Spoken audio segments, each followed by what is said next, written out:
આ બધા નિયમો વિધિ શું છે એ આપણે સંક્ષિપ્તમાં સાંભળીએ. તો હું તો એવું માનું છું કે ભગવાનની કથા, ભજન કરવું હોય, કીર્તન કરવું હોય, એના માટે મુહૂર્તની કોઈ જરૂર છે? કેમ કે આપણું મુહૂર્ત ક્યારે થઈ જાય કોઈને ખબર?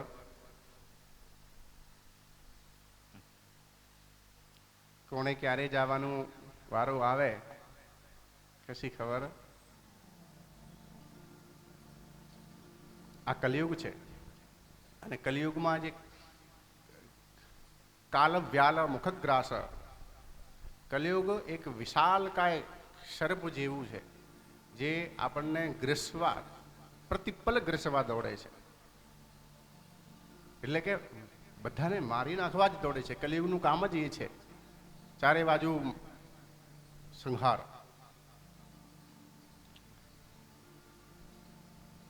અને આપણું શરીર કેવું છે? કોમલ શરીર છે. બહુ બધા પ્રહાર, કોઈ બીમારી લાગી જાય તો સહન કરી શકે? અમુક બીમારી આજ સુધી નથી, પણ કોઈ બીમારી એવી લાગી ગઈ હોય 2-5 દિવસમાં માનવ જતા રહે. બરાબર ને? કલિકાલ કુઠાર લીએ ફિરતા, તન નમ્ર હે ચોટ ઝીલે ન ઝીલે. મલયાચલ કી સુચ શીતલ મંદ સુગંધ સમીર चली न चली. कहले हरि नाम अरी रसना, फिर अंत समय में हिली न हिली. रसना कहते हैं जीव को. આપણે જ આપણી વાણીને, આપણી જીહવાને ભગવાન નામ માટે પ્રેરિત કરીએ કે આ તું ભગવાનનું નામ ગઈ લે. કેમ કે આ કલિયુગમાં કોઈનું ઠેકાણું, સમયનું કોઈ ઠેકાણું છે? समय का भरोसा कोनी है, कब પલટી માર જાય. બરોબર? આજે છીએ કાલે કોઈ ખબર નથી. તો આ જ્યારે બી આપણી જોડે સમય સેટ થાય એના માટે ભાગવત કથા ક્યારે કરવી એવું કોઈ મુહૂર્ત જોવાની જરૂર નથી. છતાંય ભાદ્રપદ, આશ્વિની, કાર્તિક, માર્ગશીર્ષ, આષાઢ, શ્રાવણ એ અમુક મહિના એવા છે કે એ વિશેષ પુણ્યદાયી છે. કયા કયા?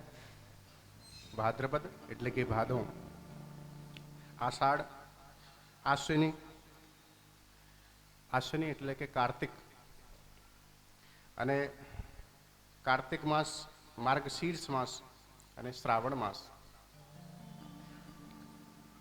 બંધુ બાંધવો સાથે, ઇષ્ટ મિત્રોને બધાને ભેગા કરી દિવ્ય એવી કોઈ પાવન સ્થાનમાં, નદીના કિનારે કાં તો કોઈ દેવાલય સ્થાનમાં, એવી સગવડ ના થાય તો ઘરમાં પણ ભાગવત કથા કરી શકાય. પણ એના માટે બહુ ટાઈમ કે રાહ જોવાની તો નથી જ. બધા જ મુહૂર્તો આપણા માટે મુહૂર્ત છે, સારું જ મુહૂર્ત છે. શ્રોતાઓના લક્ષણ કેવા હોવા જોઈએ? વક્તાના લક્ષણ કેવા હોવા જોઈએ? તો વિરક્તો વૈષ્ણવો વિપ્રો, વેદ શાસ્ત્ર વિશુદ્ધિકૃત, દ્રષ્ટાંત કુશલો ધીરો, વક્તા કાર્યોથી નિષ્પ્રહ. વક્તાના લક્ષણ પહેલા કીધા, શ્રોતાઓના પછી. તો વક્તા કેવો હોવો જોઈએ? સૌથી પહેલા વિરક્ત, કે જેના મનમાં વધારે નહીં પણ થોડું વૈરાગ્ય હોય. કદાચ મનમાં વૈરાગ્ય ના હોય તો એ પોતે એનું મન ધન સંપત્તિમાં અને એ આચાર વ્યવહારમાં જ હોય. એ પછી આપણને વ્યવસ્થિત કથા સંભળાવી શકે. વૈષ્ણવો એટલે કે ભગવત ભક્ત હોવું જોઈએ. જેના મનમાં, જેના જીવનમાં પોતે ભક્તિ નથી, એ બીજા કોઈને ભક્તિ આપી શકે. એટલે કે ભક્ત હોવું જોઈએ, ભગવત ભક્ત હોવું જોઈએ. બ્રાહ્મણો ત્રીજા નંબરમાં કે બ્રાહ્મણ હોવું જોઈએ. વિરક્તો વૈષ્ણવો વિપ્રો, વેદ શાસ્ત્ર વિશુદ્ધિકૃત. વેદ શાસ્ત્ર તો ઘણા બધા છે, પણ અમુક લોકોના મનમાં શંકાઓ બી અમુક ઉત્પન્ન થયેલી હોય, એ શંકાઓનું સમાધાન આપી શકે એવું હોવું જોઈએ. વિશુદ્ધિકૃત, દ્રષ્ટાંત કુશલો, અને કોઈ પ્રસંગ એના માટે કંઈક દૃષ્ટાંત આપવું હોય, જેમ કે એક્ઝામ્પલ આપવું હોય, ઉદાહરણ આપવું હોય, તો ઉદાહરણના માધ્યમથી લોકો સમજી શકે એવું કુશલ વક્તા હોવું જોઈએ. ધીર, ધીર એટલે કે થોડું ગંભીર હોવું જોઈએ, ગંભીર વિષય. આ ભાગવત કથા કોઈ હસી મજાક કે ટાઈમ પાસ કરવાનું સબ્જેક્ટ, આપણે એન્ટરટેન માટે તો ઘણા બધા રસ્તા છે. કિટી પાર્ટી કે કઈ પાર્ટી કહેવાય ને, કિટી પાર્ટી હે, એમાં જઈને પછી બહેનો તો ઘરે શું ફોન કરે અને મીટિંગ કરે છે. એન્ટરટેનના તો ઘણા બધા રસ્તા છે, મૂવી જોવાનું કે એવું તો એન્ટરટેન સાંભળવાનું બધું. પણ આ ભાગવત ગીતા ગંભીર વિષય છે કે આપણા જીવનનું કલ્યાણ કેવી રીતે થઈ શકે છે, આવનાર સમયમાં શું કરવું જોઈએ, આવનારી પેઢીને શું કરવું જોઈએ, આ બધું આપણા માટે વિષય ચિંતનનું વિષય છે. વક્તા કાર્યોતિ નિષ્પ્રહ, અને વક્તાને કાયદેસર નિષ્પ્રહ હોવું જોઈએ. એટલે કે કંઈક અપેક્ષા રહિત, એના મનમાં અપેક્ષા રહિતતા હોવી જોઈએ. કંઈક અપેક્ષા લઈને બેઠા હોય તો પછી કથા વ્યવસ્થિત થાય. બોલો રાધે રાધે. હવે વારો આવ્યો શ્રોતાઓનો.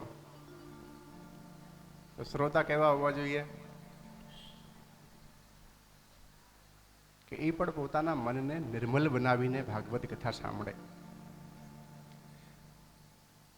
ભગવાનની કથા સાંભળનાર બે વિશેષ શ્રોતાઓ છે, એક ભગવાન શંકર અને બીજા હનુમાનજી મહારાજ. ભગવાન ભોળાનાથ છે એ ગુરુઓના ગુરુ છે, આદ્ય ગુરુ છે ભગવાન, બરોબર. પણ એ ભગવત કથાના રસિક છે. કોણ કથા કરે છે, કેવી રીતે કથા કરે છે, શું કરે છે, એવું બહુ બધું જોતા નથી, પણ ભગવાનની કથા છે એટલે સાંભળવા જાય છે. રામચરિત માનસમાં કાગભૂષણજીજી કથા કરે છે તો ભગવાન હંસ અવતાર, હંસ રૂપ ધારણ કરી ભગવાન ભોળાનાથ ત્યાં કથા સાંભળવા જાય છે. અને આપણે થોડું જ્ઞાન થયું હોય, થોડી વિચાર કથાઓ સાંભળી હોય કે થોડી ચોપડી વાંચી હોય તો કથા સાંભળવામાં એવું થાય કે ના હું જોઉં છું, જોઈ જઈશું કયો કયો વક્તા છે કે શું બોલશે કે બધું મને ખબર છે કે ના, એવું નહીં. ભાગવત કથા આ વાદ વિવાદનું વિષય નથી, હૃદયના આનંદનું વિષય છે. નંદ ઘેર આ આનંદ માટેની કથા છે. જીવનમાં આનંદ ભાગવત કથાથી મળવું જોઈએ. ભાગવત કથાથી આપણને વાદ વિવાદ મળે એવું નહીં. ગમે એટલું જ્ઞાન મસ્તિષ્કમાં બુદ્ધિમાં ભરેલું હોય પણ બધું જ જ્ઞાન ઘરે મૂકીને અને પાંડલમાં પ્રવેશ કરવું. દિવ્ય કથાના રસિક હનુમાનજી મહારાજ બી છે, જેના માટે લખેલું છે જ્ઞાન નામ અગ્રગણ્યમ, જે પોતે જ્ઞાનીઓમાં અગ્રગણ્ય છે. પણ એ બી ભગવાનની કથા શ્રદ્ધાપૂર્વક સાંભળે છે, કેમ કે ભગવત પ્રેમી છે. આપણે જ્ઞાની નથી બનવું, આપણે યોગી નથી બનવું, તપસ્વી નથી બનવું, પણ ભગવત પ્રેમી બનવું છે. જ્યાં પ્રેમ છે ત્યાં પોતે ભગવાન દોડીને જાય છે. ભક્તોની સેવા પોતે ભગવાન કરે છે. प्रेम की पिपास देख देख निज प्रेमियों को, प्रेम का समुद्र सीमा तोड़ के वहाया है. ભગવાન અવતાર ધારણ કરી અને વૃંદાવનમાં અનેકો લીલાઓ કરે છે, ગોપ ગ્વાળો સાથે રમે છે, ગોપીઓની સેવા કરે છે. અમુક ગોપી કોઈ યમુનાજીના તટ ઉપર કંઈક જલ ભરવા કે એવી રીતે કંઈક ગયા હોય, ત્યાંથી ભગવાન શ્રી કૃષ્ણ પસાર થતા હોય ને તો એવું ના કે હું ભગવાન આયા, હું તમને પગે લાગુ છું, એ કનૈયા, એ કાનુડા, અમાય કે શું છે કે મારે પગ રખા ત્યાં દૂર મૂકેલા છે, મને આપને. બોલો, તો ભગવાન એ બી સેવા એ ભક્તોની કરે છે. જે અનન્ય આશ્રિત ભક્ત છે, ભગવાનના લાડીલા જે ભક્તો છે, ભગવાન પોતે કહે છે કે એ ભક્તોની હું પાછળ પાછળ ચાલું છું. શું કામ ચાલો છો સાહેબ તમે પાછળ પાછળ? એની રક્ષા કરવા માટે ચાલો છો કે ના? એની રક્ષા કરવા માટે મારે જવાની કોઈ જરૂર? હું ઘરેથી બેઠા બેઠા ગમે ત્યાંથી એની રક્ષણ કરી શકું છું. એને કશું આખી પ્રકૃતિ કશું ના કરી શકે. કાલે આપણે સાંભળ્યું ને, વાયુ, સૂર્ય, ચંદ્ર, ઇન્દ્ર, બધા જ દેવતાઓ ભગવાનના ઈશારાથી કામ કરે છે. મત ભયાત વાત વાતોયમ સૂર્ય તપત મત ભયાત. વર્ષતીન્દ્રો દહત્યગ્નિ મૃત્યુશરદિમદ ભયાત. એટલે જ સંસારનું કોઈ બી દૈવ અદૈવ આશ્રિત તત્વ મારા ભક્તોનું કશું બગાડી શકે નહીં. પણ તો પાછળ પાછળ શું કામ જાઓ છો? તો કે એના ચાલવાથી જે ધૂળ ઉડે છે એ ધૂળ મને મળે તો એનાથી હું પોતાને પાવન સમજું છું, પવિત્ર સમજું છું. એવી દિવ્ય ભગવાનની બોલી ભક્ત વત્સલ ભગવાન. આપ સૌ પણ ભગવત રસિક છો એ ત્યાં વ્યાસપીઠ ઉપરથી દેખાય છે. આપ ભગવાનની કથા સાંભળવામાં આપ બધા જ કુશલ છો. તો આ કથાના દરમિયાન નિયમ શું રાખવા જોઈએ આપણે? તો અમુક બહેનોને ભાઈઓને એવું મનમાં થાય કે આપણે ફલાર કરવું જોઈએ કે વ્રત ઉપવાસ રાખવું જોઈએ. તમારી ઈચ્છા હોય તો કરી શકો, પણ ક્યારેક કરતા હોય તો કોઈ દિવસ એકાદશી એક દિવસનું બી વ્રત ના કર્યું હોય અને કથા દરમિયાન 9 દિવસ કે મારે વ્રત કરવું છે, પછી ત્રીજા દિવસે આપણે જાયડસમાં કે સિવિલમાં ભરતી થવું પડે. વ્રત કર્યું હોય કોઈ દિવસ મહિને, એકાદ મહિને, 2 મહિને તો જ કરી શકાય. ના કરતા હોય તો શક્ય છે. વ્રત ના કરવું હોય તો જલપાન કરી, ફલાહાર કરીને પણ તમે આ કથાનું અનુષ્ઠાન કરી શકો છો. ફલાહારથી ના ચાલતું હોય તો એક ટાઈમ ભોજન કરી શકો છો. એક ટાઈમ ભોજનથી બી આપણને એવું લાગે કે સાંજે ભૂખ લાગશે અને ભૂખ્યા ભજન ન હોય ગોપાલા તો પછી રાત્રે નીંદર આવશે તો વાંધો નહીં કે તમે 2 ટાઈમ જમી લેજો. સુધજી આગળ કહે છે કે 2 ટાઈમ ચાલતું હોય તો તમે 3 ટાઈમ જમજો. ખાલી પડીકી લઈને કથા મંડપમાં ના બેસતા, બસ બાકી 3 ટાઈમ જમશો તો બી ચાલશે. પણ કથા સાંભળવામાં કોઈ વિઘ્ન બાધા ના આવે. આ શરીર છે, શરીર માત્ર એક ખલ ધર્મ સાધનમ. કદાચ આપણને એસિડિટી થાય કે બેસવામાં તકલીફ પડે કે વારંવાર લઘુશંકા વગેરે જવું પડે, એ બધું ધ્યાન રાખી આપણે ઓછું જમવું, થોડું જમી લેવું. એનાથી શરીર બી સ્વસ્થ રહે, બીમારી બી કોઈ ના થાય અને આપણે કથા બી શાંતિથી સાંભળી. વધારે જમી લઈએ તો મગજ કામ કરતું, એટલે થોડું જમી લેવાનું. ભલે 3 ટાઈમ જમીશું, કંઈ વાંધો નહીં. તો ભગવાનની કથા સાંભળવામાં કોઈ વિઘ્ન ના આવવું જોઈએ. તમારે ફલાહાર કરવું હોય તોય ભલે, દૂધ પીવું હોય તો કોઈના લોહી પીવાનું, 1 ટાઈમ જમવું હોય, 2 ટાઈમ જમવું હોય, 3 ટાઈમ જમવું હોય, જે તમારે જેવી રીતે ઉપવાસ રાખવું હોય એવી રીતે રાખી શકો છો. ભૂમિમાં શયન કરવાનું કીધું છે, ના કરવું હોય તો વાંધો નહીં, પણ એક સુંદર અને સ્વચ્છ શૈયા ઉપર શયન કરવું જોઈએ કથાના દરમિયાન. શ્રીમદ ભાગવત કથાનો આ દિવ્ય મહાત્મ્ય સંપન્ન થયું. એ જ ટાઈમે ભગવાનના ભક્ત પ્રહલાદજી પ્રગટ થયા, ભગવાન નામ સંકીર્તન કરવા લાગ્યા. ભગવાનના જે ભક્ત પ્રહલાદ છે એ ભગવાન નામ સંકીર્તન કરવામાં બહુ જ આગળ રહે છે. એટલે આપણે થોડીક વાર ભગવાન નામ સંકીર્તન કરીશું, પછી શ્રીમદ ભાગવતના પ્રથમ સ્કંદમાં પ્રવેશ કરી આગળની કથાનું રસપાન કરીશું. બોલે ભાગવત ભગવાન કી. તમે ભાવે ભજી લો ભગવાન, જીવન થોડું રહ્યું. તમે ભાવે ભજી લો ભગવાન, જીવન થોડું રહ્યું. કંઈક આત્માનું કરી લો કલ્યાણ, જીવન થોડું રહ્યું. કંઈક આત્માનું કરી લો કલ્યાણ, જીવન થોડું રહ્યું. હે તમે ભાવે ભજી લો ભગવાન, જીવન થોડું રહ્યું. તમે ભાવે ભજી લો ભગવાન, જીવન થોડું રહ્યું. એને દીધેલા કોલ તમે ભૂલી ગયા,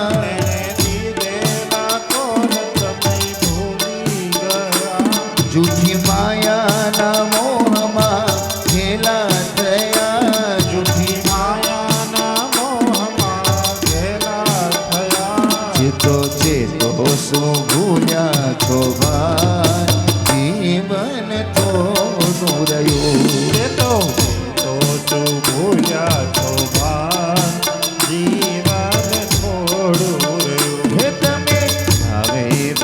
ભજીલો ભગવાન જીવન થોડું રહ્યું તમે ભાવે ભજીલો ભગવાન જીવન થોડું ગયું.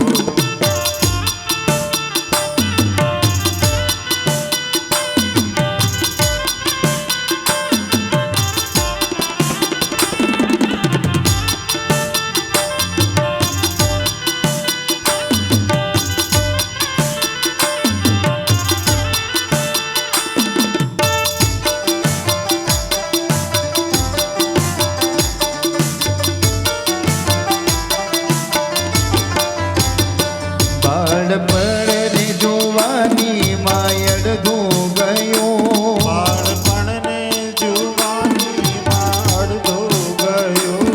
નથી ભક્તિ માર્ગમાં પગલું ભર્યું નથી ભક્તિ માર્ગમાં પગલું ભર્યું. હવે બાકી છે તેમાં દો ધ્યાન જીવન થોડું રહ્યું એ હવે બાકી છે તેમાં જો ધ્યાન જીવન થોડું રહ્યું. હો તમે ભાવે ભજીલો ભગવાન જીવન થોડું રહ્યું તમે ભાવે ભજીલો ભગવાન જીવન થોડું રહ્યું.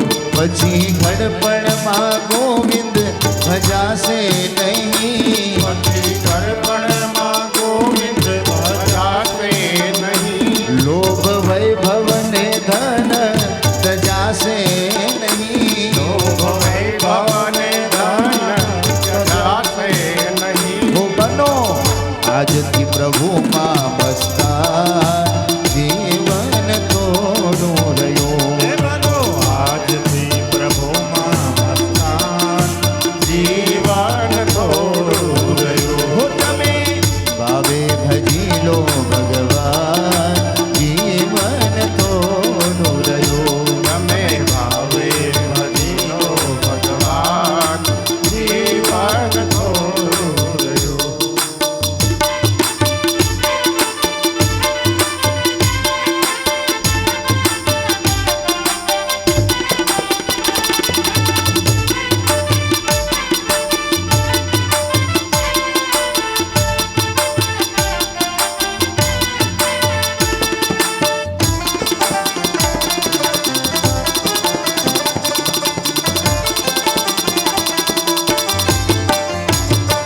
જરા ચેતીને ભક્તિનું વાતું ભરો જરા ચેતીને ભક્તિનું વાતું ભરો.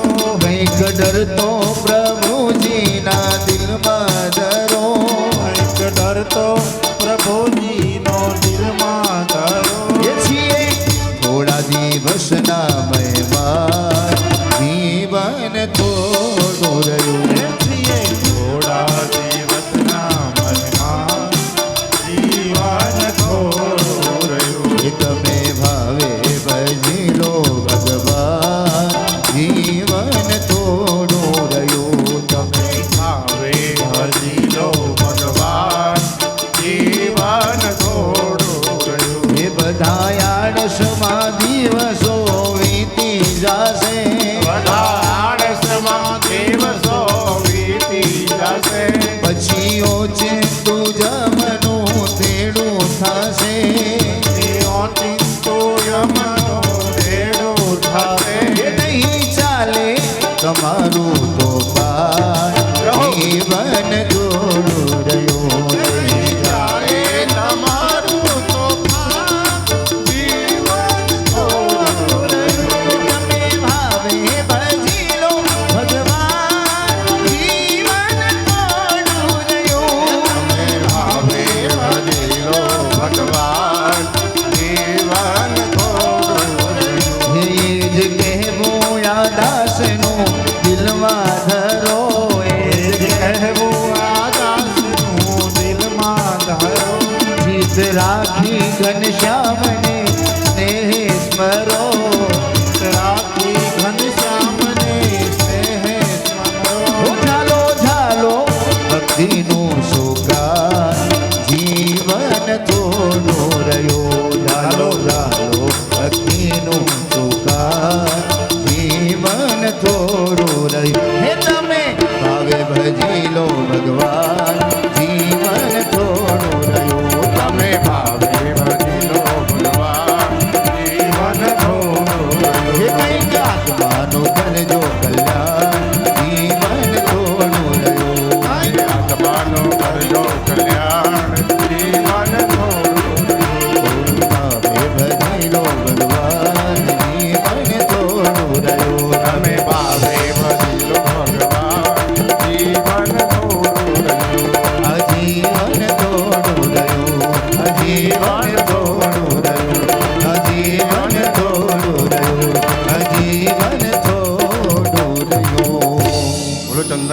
મહાદેવ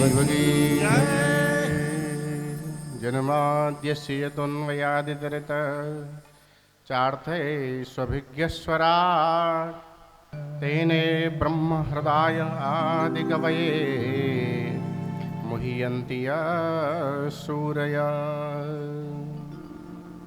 તેજો વારિમૃદાં યથા વિનિમયો યત્ર ત્રિસર્ગો મૃષા ધામ્ના સ્વેન સદા નિરસ્તકુહકમ સત્યમ પરમ ધીમહિ સત્યમ પરમ ધીમહિ. શ્રીમદ ભાગવતના મંગલાચરણમાં વ્યાસજીએ 3 શ્લોકોમાં મંગલાચરણ કર્યું. તો કોનું ધ્યાન કરવાનું? બોલે સત્યમ પરમ ધીમહિ. સત્યનું સ્મરણ કરી એને વંદન કરીએ. સત્ય સ્વરૂપમાં આપણે કથા સાંભળીએ, સત્યનારાયણ ભગવાનની કથા સાંભળીએ, ત્યાં એમાં છેલ્લે લખેલું છે કે એ ભગવાનને કોઈ ઈશ કહે છે, કોઈ ઈશ્વર કહે છે, કોઈ ભગવાન કહે છે, કોઈ સત્ય કહે છે, કોઈ સત્યદેવ કહે છે. આવું બધું ભગવાનના નામ છે. પણ શ્રીમદ ભાગવતની અંદર 10મ સ્કંદમાં ભગવાન શ્રી કૃષ્ણને સત્ય નામથી જ પુકાર્યું છે.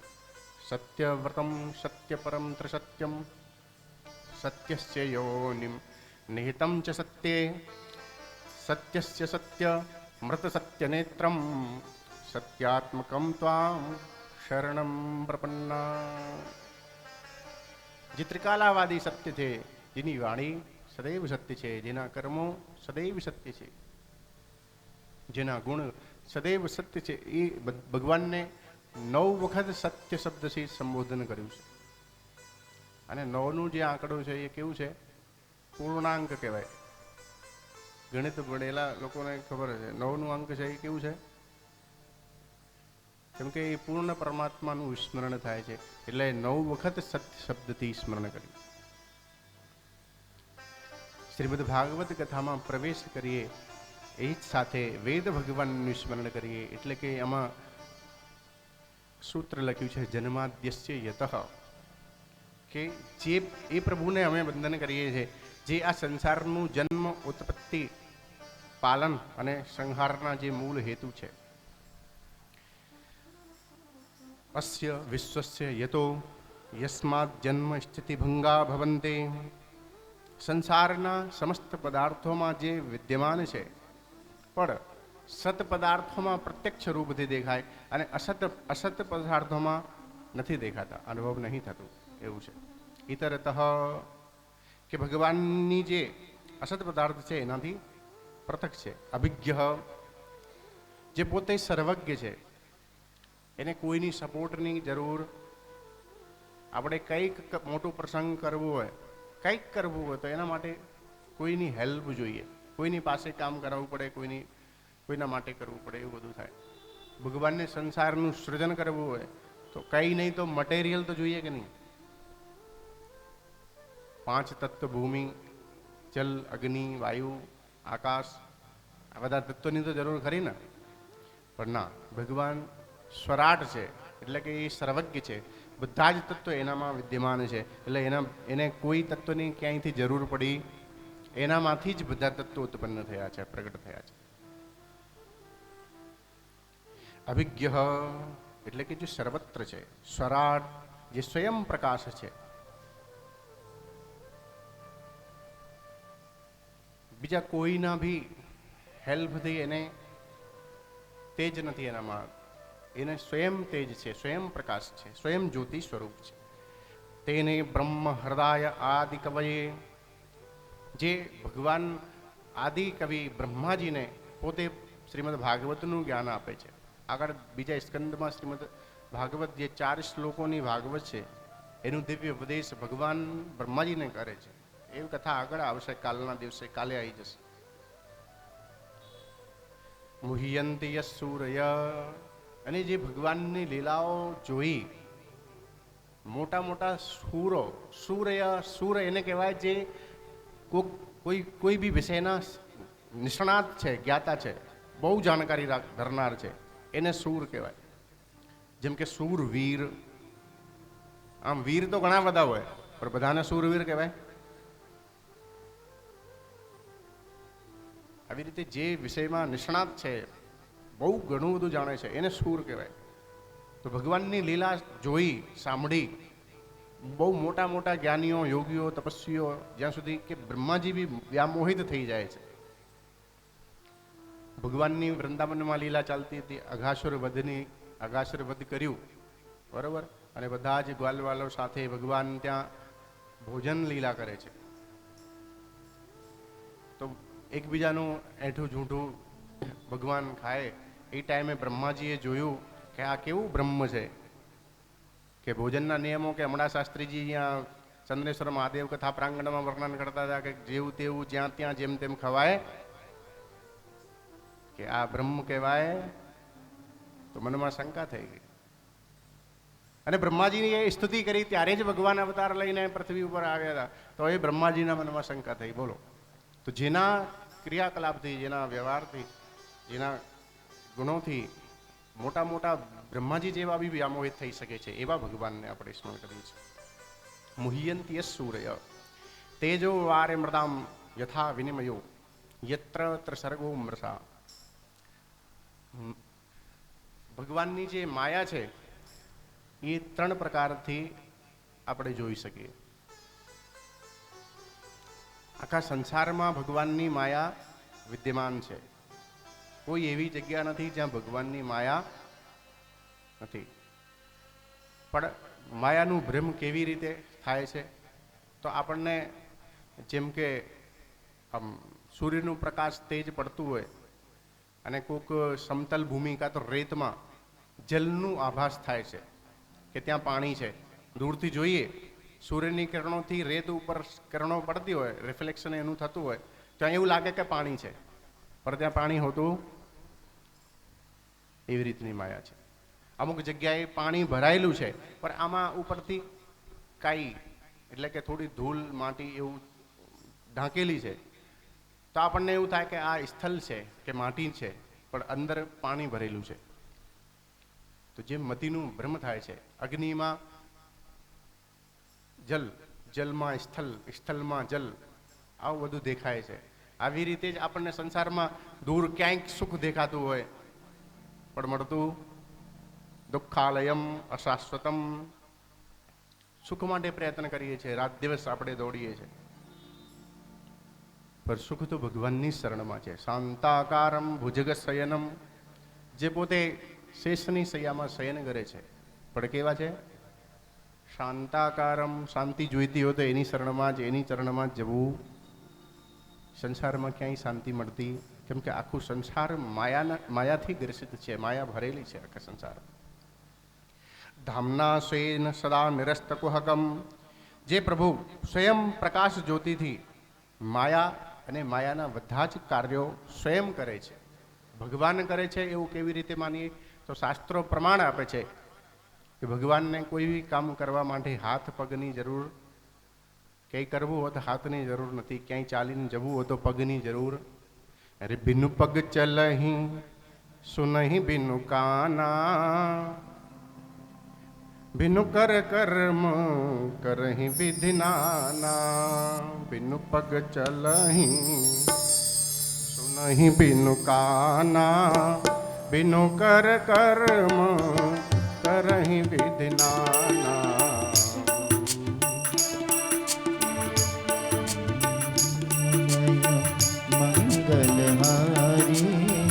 દ્રબહુ સુદશરથ અજીર બિહારી, ભવન અમંગલહારી. દ્રબહુ સુદશરથ અજીર બિહારી. આનન રહિત સકલ રસ ભોગી, બિનુ વાણી વક્તા વઢ યોગી.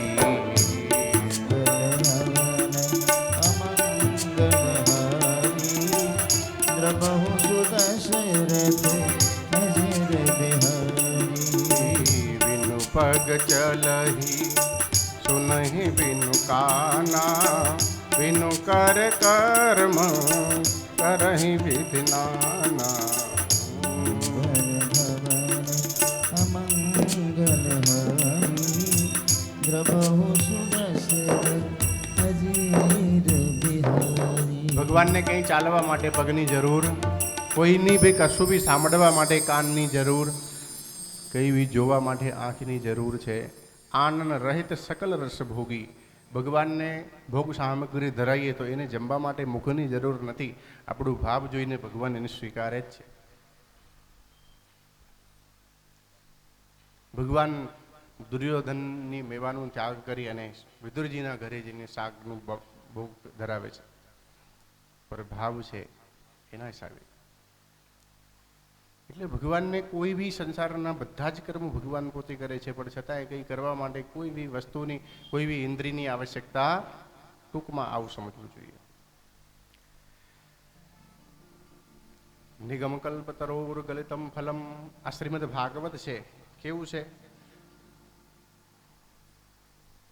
તો નિગમ કહેતા વેદ, વેદરૂપી કલ્પ વૃક્ષનું અને પરિપક્વ ફલ છે શ્રીમદ ભાગવત. વેદ ભણવું, સાંભળવું, એનું આચરણ કરવું કઠિન છે, પણ એનું પરિપક્વ ફલ છે. વેદની જ વેદો નારાયણ સાક્ષાત.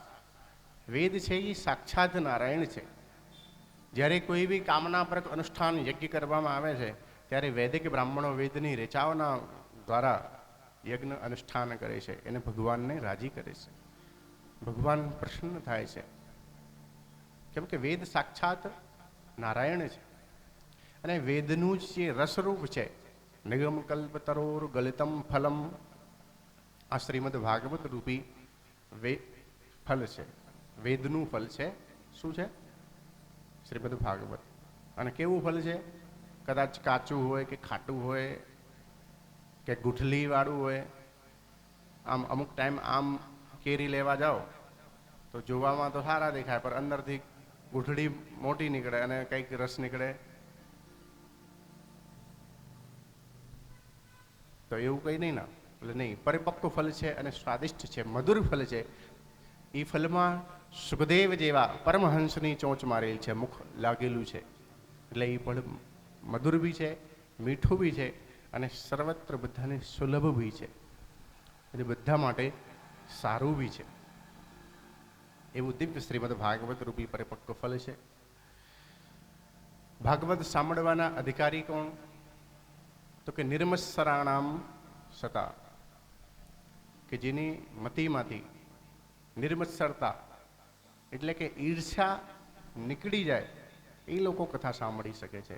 જ્યાં સુધી મતિમાં ઈર્ષ્યા છે ત્યાં સુધી ભાગવત કથા આપણું કલ્યાણ કરી શકે.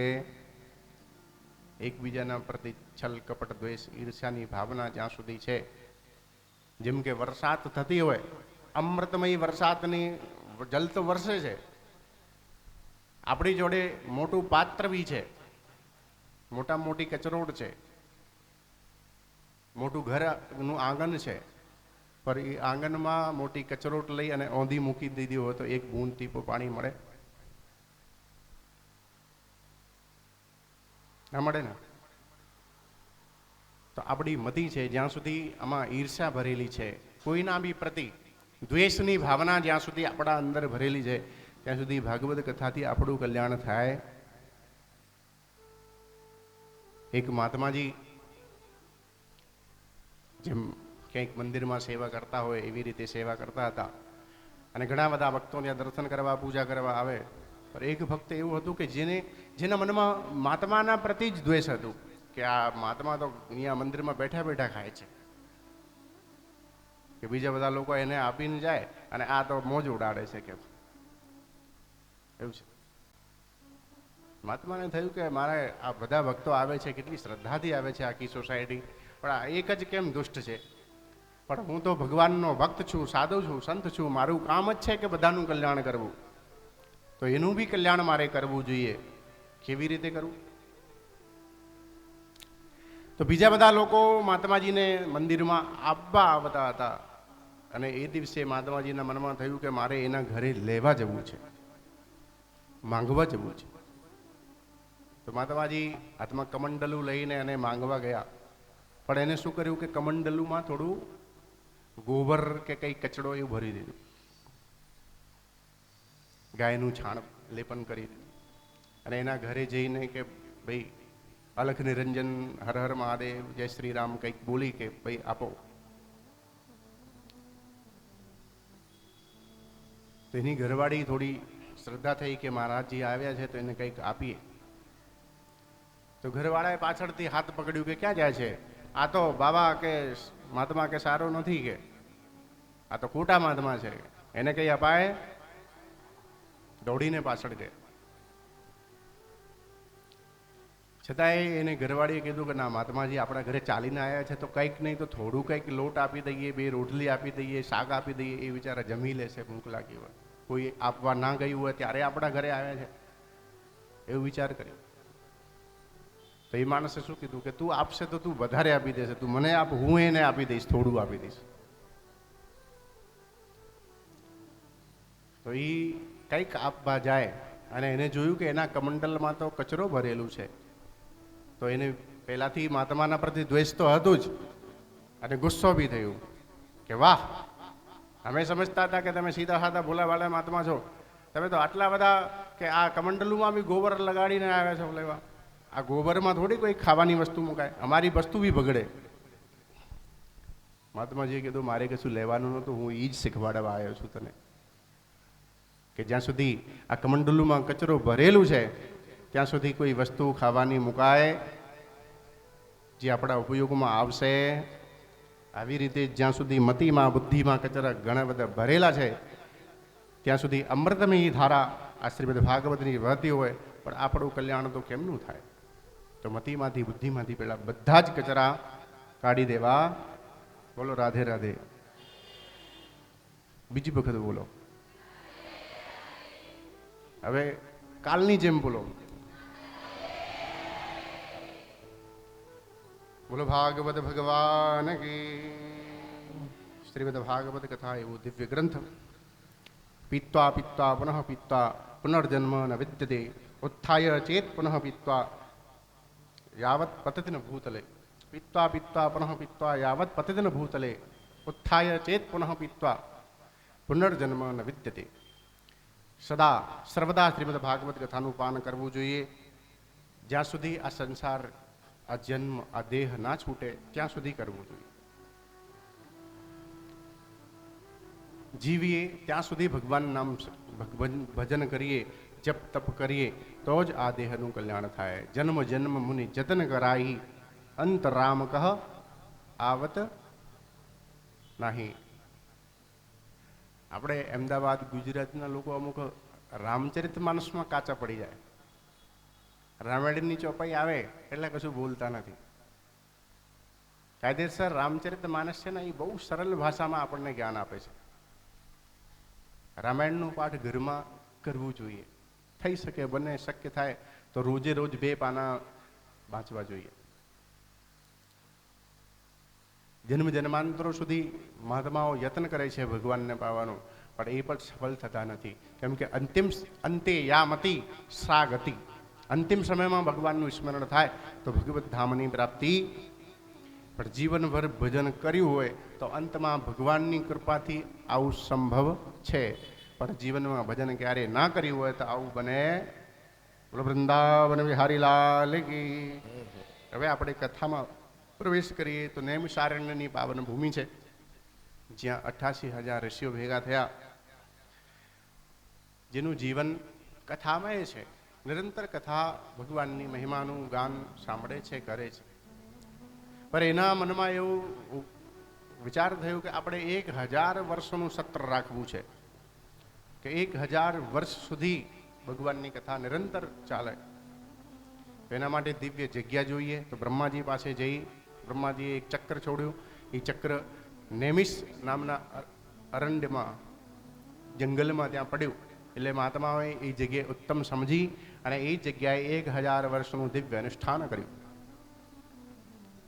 એ અનુષ્ઠાન ચાલે છે 1000 વર્ષનું.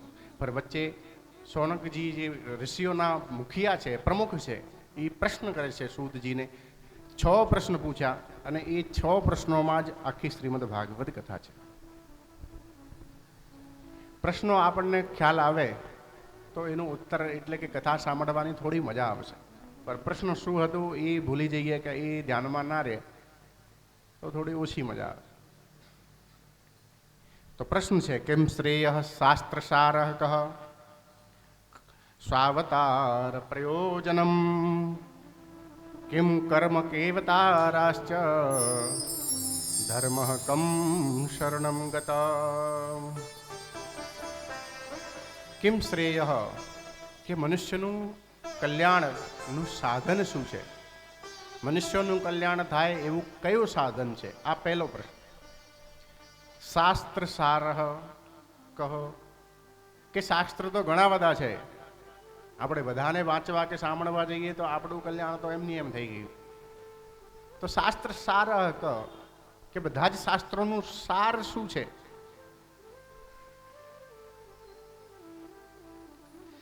સ્વાવતાર પ્રયોજનમ કે ભગવાનના અવતાર થાય છે તો કયા પ્રયોજનથી થાય છે. ભગવાન શ્રી કૃષ્ણે અવતાર ધારણ કર્યું તો શું હેતુ લઈને આવ્યા, એવું પ્રશ્ન થયું. ત્રીજું અને ચોથા નંબરમાં પ્રશ્ન કર્યું કે ભગવાન અવતાર ધારણ કરી, કૃષ્ણ રૂપમાં અવતાર ધારણ કર્યું તો કઈ કઈ લીલાઓ કરી, ભગવાનની લીલાઓની કથા આપ અમને સંભળાવો. પાંચમા નંબરમાં કે ભગવાનના અવતાર થાય છે તો કેટલા અવતાર ભગવાનના થયા, અને એવું કીધું છે કે ભગવાન આવે છે તો ધર્મની સ્થાપના કરવા માટે. યદા યદા હિ ધર્મસ્ય ગ્લાનિર્ભવતિ ભારત અભ્યુત્થાનમ ધર્મસ્ય તદાત્માનમ સૃજામ્યહમ પરિત્રાણાય સાધુનામ વિનાશાય ચ દુષ્કૃતામ ધર્મ સંસ્થાપનાર્થાય સંભવામી યુગે યુગે. ભગવાન પોતે ધર્મની સ્થાપના કરવા માટે આવે છે, પણ જ્યારે ભગવાન લીલા સમરણ કરી અને ધરાધામ છોડી પોતાના ધામમાં જાય છે ત્યારે ધર્મ કોની શરણમાં જાય છે, આ છઠ્ઠમો પ્રશ્ન છે. આ જ 6 પ્રશ્નોમાં આખી શ્રીમદ ભાગવત કથા છે, જેમાં આપણે પ્રવેશ કરીએ. બોલીએ ભાગવત ભગવાન કી, ચંદનેશ્વર મહાદેવ કી. સૂતજી પ્રસન્ન થયા કે આપે લોક કલ્યાણ માટે પ્રશ્ન કર્યા છે, એટલે મારે ગુરુજીનું સ્મરણ કરવું જોઈએ. તો સૂતજીના ગુરુ છે ભગવાન સુખદેવ. સુખદેવ મુનિનું સ્મરણ કરે છે કે જે ભગવાન સુખદેવ જન્મતાની સાથે જ પરિવ્રાજક થયા છે, જંગલ તરફ જાય છે. વ્યાસજી પોતાના પુત્રને પુત્ર પુત્ર આવું લાડથી બોલાવે છે, છતાંય એ પાછો વળીને જોતા વ્યાસજી અંતરના નાદથી કે હૃદયથી બોલાવે છે કે મારા પુત્ર પાછા આવો, કે મારી જોડે આવો. એ સમયે વૃક્ષોમાંથી ધ્વનિ નીકળે છે પુત્ર પુત્ર, પણ એ તોય પાછા વળીને જોતા ભગવાન એવા 16 વર્ષીય દેખાવામાં ભગવાન શ્રી સુખદેવજી છે. એ સુખદેવ ભગવાનનું ધ્યાન કરી સૂતજી નરનારાયણે ભગવાનને વંદન કરી, ભગવાન નારાયણને વંદન કરી, વ્યાસમુનિને વંદન કરી, દેવી વાણીની અધિષ્ઠાત્રી દેવી સરસ્વતીને વંદન કરી કથાનો પ્રારંભ કરે છે. બોલી સૂતજી મહારાજ કી. આ કથા કોણ કરે છે? કથાના વક્તા કોણ છે, કોણ કરે છે? સૂતજી કરે છે. અહીંયાથી કથા હજી સૂતજી કથા કરે છે. શૌનકાદિ ઋષિઓ છે એ મુખ્ય શ્રોતા છે. 88,000 ઋષિ નૈમિષારણ્યની ભૂમિમાં આ કથા ચાલે છે. આ જ કથા આગળ શ્રી સુખદેવ ભગવાન રાજા પરીક્ષિતના માધ્યમથી બધાને સંભળાવશે. આ જ શ્રીમદ ભાગવત કથા મૈત્રેય મુનિ વિદુરજીને સંભળાવશે. આવી રીતે નારદ મુનિ ધર્મરાજ યુધિષ્ઠિરને એવી બધી કથાઓ એમાં જ જોઈન્ટ થતી જશે. પણ મૂળમાં આ 6 પ્રશ્ન છે અને એમાં જ આખી શ્રીમદ ભાગવત. સવૈ પુંસામ પરો ધર્મ યતો ભક્તિ રધોક્ષજે અહેતુક્ય પ્રતિહતા યયાત્મા સંપ્રસીદતે. તો મૂળમાં છે ધર્મ. આપણે બધા જ ધર્મ કરીએ. શેના માટે? તો એ ધર્મ કરવાથી અહેતુક્ય પ્રતિહતા, ભગવાનની અહેતુક ભક્તિની આપણને પ્રાપ્તિ થાય, એના માટે ધર્મ કરવું જોઈએ. હવે આપણે શા માટે ધર્મ કરીએ છીએ એ જાતે વિચારવાનું તમારે. ભગવાનની ભક્તિ માટે કરવું જોઈએ, અહેતુકી ભક્તિ કે નિષ્કામ ભક્તિ. જ્યાં સુધી ભક્તિમાં નિષ્કામતા નહીં આવે ત્યાં સુધી ભગવાનના પ્રતિ પ્રેમ તો આવશે. અને ભક્ત ઓર ભગવાનનું જે સંબંધ છે એ પ્રેમનું સંબંધ છે. સંસારનું સંબંધ છે એ આપણા માટે વ્યવહારનું સંબંધ છે. સંસારમાં કોઈની સાથે સંબંધ રાખવું તો એને શું કહેવાય? વ્યવહાર કહેવાય. કોઈ બી પ્રસંગ લઈને તમે બેઠા હો, છેલ્લે શું કહો કે લાવો હાલો આ બધા જવાનું ટાઈમ થયું કે વ્યવહાર કરો. શું કરો?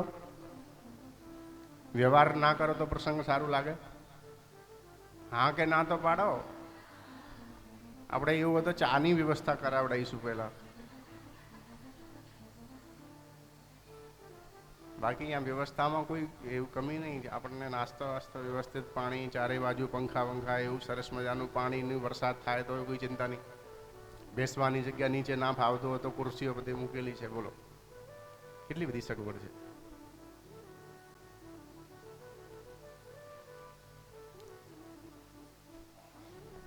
તો ભગવત ભક્તિ કેવી હોવી જોઈએ? નિષ્કામ. એ નિષ્કામ ભક્તિથી જ ભગવાન રાજી થાય છે.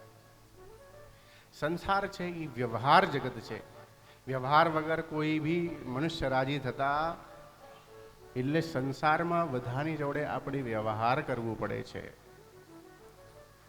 આપણે પાડોશીને જય શ્રી કૃષ્ણ ના બોલીએ 2 દિવસ તો એને એવું થાય કે ભાઈ આ તો બહુ મોટા અભિમાનમાં કે કયા ગુમાનમાં ફરે છે. કે થાય કે ના થાય? અને ભગવાનને કદાચ તમે અઠવાડિયો યાદ ના કરો, અઠવાડિયા પછી પણ હૃદયથી યાદ કરો તો એ ભગવાન રાજી થાય. સંસારનું વ્યવહાર છોડવું એવું નહીં, વ્યવહાર સાથે ચાલવું. કેમ કે સંસારમાં રહેવું છે તો જે લોકો ઘર પરિવાર ત્યાગીને ત્યાગી બાબા બની જાય છે ને, સાધુ સંત મહાત્મા થઈ જાય છે, તો એ કેટલું વ્યવહાર કરે છે. મોટા મોટા આશ્રમ બનાવીને અને સમાજ સેવા કરે છે, ગાયોની સેવા કરે છે, વૃદ્ધોની સેવા કરે છે, કે આવનાર ભક્તોની સેવા, કેટલું મોટું વ્યવહાર ચલાવે છે. તો આપણે સંસારમાં રહીને પણ વ્યવહાર જગતમાં જીવવામાં શું વાંધો છે? ભલે એના જીવનમાં વ્યવહાર ખરું, વ્યવહાર બધાના જીવનમાં છે, પણ ક્લેશ ઓછું હશે. કેમ કે એનું પોતાનું કોઈ પત્ની પુત્ર હેરાન કરવા વાળો એ બી ભગવાનની ભક્તિ કરે છે. અને સંસારમાં રહીને આપણે બી ભગવાનની ભક્તિ કરી શકીએ, પણ નિષ્કામ ભક્તિ હોવી જોઈએ. કેવી?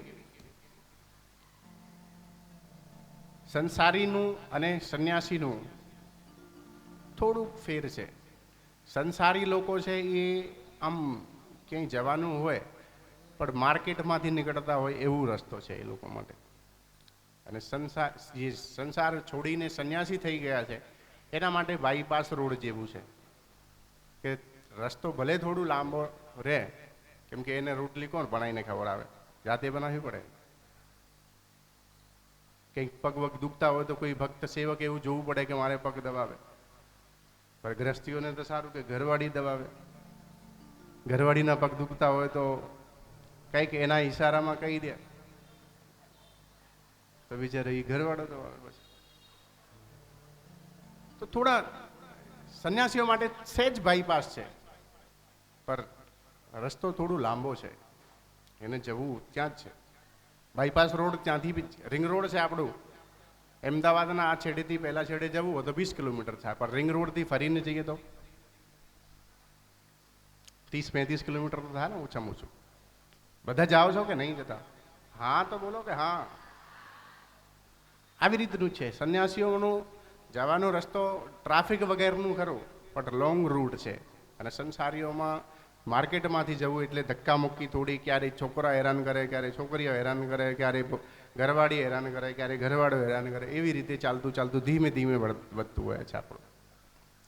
પર પહોંચવાનું તો ક્યાં? જીવસ્ય તત્વ જિજ્ઞાસા. આ મનુષ્ય દેહ મળ્યું છે શા માટે? તો તત્વ જિજ્ઞાસા માટે મળ્યું છે. મનુષ્યના 4 ધર્મ છે, 4 પુરુષાર્થ છે: ધર્મ, અર્થ, કામ અને મોક્ષ. 4ને આપણે ખૂબ ધ્યાનથી સમજીએ, સાંભળીએ. કથા 2-3 દિવસ થોડી સમજવાની આવશે, પછી થોડી નોર્મલી થઈ જશે. પણ પહેલાના 2-3 દિવસની કથા છે આ સમજવા જેવી છે, અને આ સમજીશ તો જ આગળના દિવસોમાં આપણને આનંદ આવશે. ના તો એવું લાગે કે આ ગીતો વગાડીને છે કે મારા બહુ ગાયકાર બહુ સારા છે, કે બહુ સરસ ગીતો વગાડે છે, કે ભજન ગાય છે, પછી એવું લાગશે. એવું નહીં, આપણે કથાને સમજીએ, પહેલાં ભગવાનને ભાગવતને સમજીએ કે આ શું કહેવા માંગે છે, કેવી રીતનું શું છે એમાં. તો 4 પુરુષાર્થ: ધર્મ, અર્થ, કામ અને ધર્મ પુરુષાર્થનું ફલ શું છે? તો મુક્તિ. આપણે ધર્મ કરવું હોય ને તો મુક્તિની ભાવનાથી કરવું જોઈએ, કે મુક્તિ માટે કરું છું. ધર્મ ધન કમાવા માટે કે નામના કમાવા માટે ક્યારે કરાય? ધર્મ મુક્તિની ભાવના વગેરે કર્યું હોય તો એ વ્યર્થ છે. કેવી રીતે વ્યર્થ છે? તો જેમ લગ્ન કર્યું હોય ને અને છોકરા છોકરીનું બીજા દિવસે જ છેડાછેડું થઈ જાય, તો આપણે કોઈ એવું કહેવા જેવા રહીએ કે કાલે બહુ મજા આવી, હો ભાઈ, બહુ સરસ હતું, ત્યાં બારાતમાં નાચવાની કૂદવાની બહુ સરસ ભોજન વ્યવસ્થા રાખી હતી, એવું કહેવામાં મજા આવે ખરું? કેમ કે જે મળવાના હતા એ જ મળ્યા. તો ધર્મથી આ જીવાત્મા પરમાત્મા સુધી ના પહોંચે ત્યાં સુધી ધર્મ કર્યું કહેવાય વ્યર્થ છે, બધું જ વ્યર્થ થઈ જાય છે. એટલે ધર્મનું ફલ છે મુક્તિ. બીજા નંબરનું પુરુષાર્થ અર્થ. અર્થ એટલે કે ધન સંપદા. આપણી જોડે ધન સંપત્તિ ભગવાને આપેલી છે, તો એનું શું કરવું જોઈએ? તો કે ધર્મ. અર્થનું ફલ છે ધર્મ, કે આપણી જોડે ભગવાને આપેલી ધન સંપદા છે તો એના માધ્યમથી ધર્મ કર્મ કરવા જોઈએ. હવે મનમાં શંકા થાય કે આપણે ધર્મ ધનથી ના કરીએ તો શું કરીએ? તો શાસ્ત્રકાર આપણને છૂટ આપે છે થોડી. ધન છે તો ધર્મ કરવું જ જોઈએ, આ ઉત્તમ ગતિ છે ધનની. આપણી જોડે જેટલું બી ધન છે આપણે એક દિવસ છોડવાના જ છે. આજે નહીં તો 2, 5, 10 વર્ષમાં, 15, 20, 50, 100 વર્ષમાં તો છેલ્લે જ મૂકવું પડશે કે નહીં? हाँ हाँ बोलो हाँ. जैसे धन अंत छुटेगा जाने कैसी राह लुटेगा, इसे परहित हेतु लगा ले दुनिया से जाने वाले. આપણી જોડે ભગવાને આપેલું ધન સંપત્તિ છે તો એના માધ્યમથી ધર્મ કરવું જોઈએ, અથવા એનું ભોગ કરવું જોઈએ, કે એનો સદુપયોગ કરી લઈએ. સારું ઘર મકાન, રહેવાની, ખાવા પીવાની વ્યવસ્થા, ફરવાની વ્યવસ્થિત ગાડી લઈને ફરવાની, કોઈ બી મહેમાન ઘરે આવ્યા હોય તો એનું આવકાર આપી 2, 5, 50 રૂપિયા વધારે ખર્ચો કરીને એને પ્રસન્ન કરીને મોકલવું. ક્યાંય બી વ્યવહાર કરવો હોય તો વ્યવસ્થિત આપણી શક્તિ પ્રમાણે કરવું જોઈએ. એટલે કે એને કહેવાય વાપર્યું. આપણી જોડે છે, ધર્મ બી નથી કરતા અને વાપરતા બી નથી, તો એ સંપત્તિનું શું થાય છે?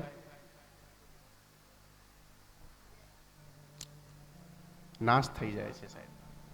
ધનની 3 ગતિ છે: દાનમ, ભોગમ તથા નાશમ. ન દાતવ્યમ ન ભોક્તવ્યમ તસ્ય તૃતીયા ગતિર ભવેત. આપણી જોડે ધન સંપત્તિ છે જેનાથી ધર્મ બી નથી કર્યું અને ભોગમાં બી નથી લીધી, તો એ બગડવાની.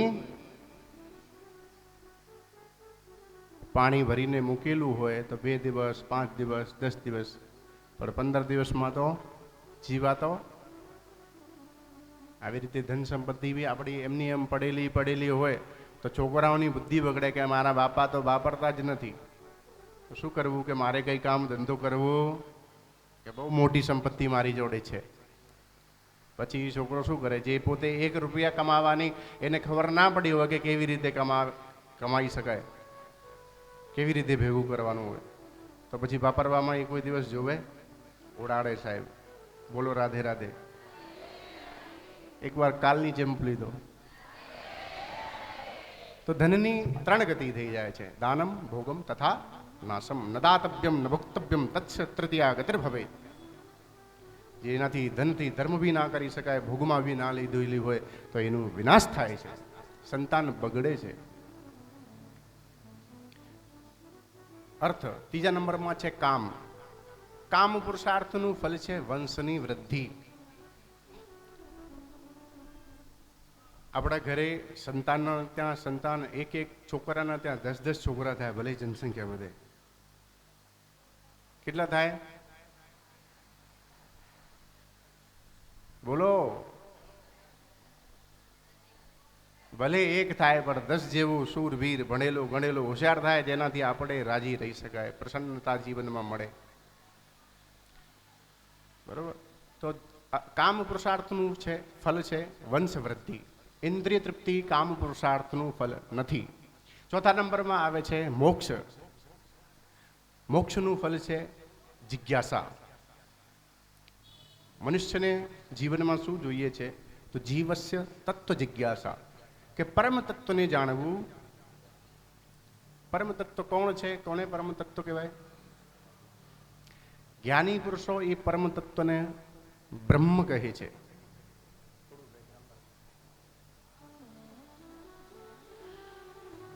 જ્ઞાની પુરુષો એ પરમ તત્વને બ્રહ્મ કહે છે. યોગીજન છે, તપસ્વી લોકો છે, એ જ પરમ તત્વને પરમાત્મા કહે છે. અને આપણે બધા જ એ જ પરમ તત્વને ભગવાન કહીએ છીએ. શું કહીએ છીએ? બોલો શંકર ભગવાન કે, રાજા રામચંદ્ર ભગવાન કે, કૃષ્ણ ભગવાન કે, નરસિંહ ભગવાન કે. એ જ પરમ તત્વ અવતાર ધારણ કરી આપણી વચ્ચે આવે છે. આપણે બધા જ એને ભગવાન કહીએ છીએ. પર અમુક લોકો જે યોગીજન છે યા જ્ઞાનીઓ છે, જેની મતિ શાસ્ત્રમાં કંઈક છે નહીં, જાણતા કશું છે નહીં, એ આપણને એવું સમજે છે કે આ લોકો ભક્ત છે, કે ભગવાનને ભજે છે, કે અમે મોટા છીએ, કે અમે બ્રહ્મને ભજીએ છીએ, કે અમે યોગી પુરુષ છીએ, કે અમે પરમાત્માનું આરાધના કરીએ છીએ. પણ સાચી રીતે જોવા જઈએ તો આ ત્રણેયમાં કોઈ ભેદ છે. હવે તમે સાચી કલ્પના કરીને મને કહેજો કે આપણે કોઈ દિવસ તપસ્યા કરી શકાય આપણાથી? 2-5 દિવસ એક આસને બેસીને ભગવાન નામ જપ કરી શકીએ આપણે? તો આપણા માટે કંઈક તો કલ્યાણનું માર્ગ હશે ને શાસ્ત્રોમાં આપેલું. તપસ્યા ના કરવી હોય, કદાચ મંત્રો ભણી શકીએ, વેદનું પાઠ કરી શકાય આપણાથી? થઈ શકે છે? કરી શકો? ના કરી શકાય. જપ તપ નિયમ, કોઈક નિયમમાં રહેવું હોય. ઘણા બધા નિયમો છે શાસ્ત્ર પ્રમાણે જીવન જીવવાના, ભગવાનને પામવાના, અષ્ટાંગ યોગ આદિ વગેરે નિયમો છે. આ બધા નિયમોમાં આપણે ચાલી શકાય? ઘરનું કેટલું બધું કામ છે.